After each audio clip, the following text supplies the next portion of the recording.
এত সহজে আমি এই জায়গায় আসি নাই।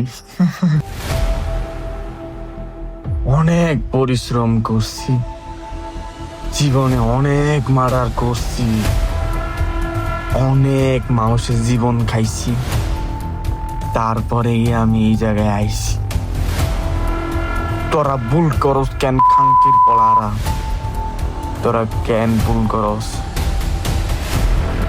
আমার জায়গায় আমার কষ্ট, আমি একটু কষ্ট করে আজকে এই পর্যন্ত আইছি, আর তোরা আমার এই কষ্টের জায়গায় পানি ঢেলে দিতেছ খাঙ্কির পলারা।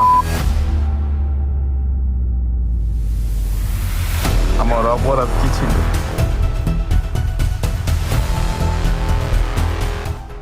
আমিও তো সাধারণ একজন মানুষ।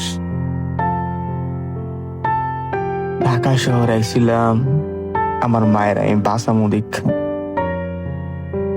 ভাবছিলাম ঢাকা শহরে আয়া টাকা পয়সা রোজগার কইরা আমার মায়ের লেগে আমি চিকিৎসা করবো। ঢাকা শহরে জানোয়াররা থাকে, সবার বদলা আমি নিব ইনশাআল্লাহ।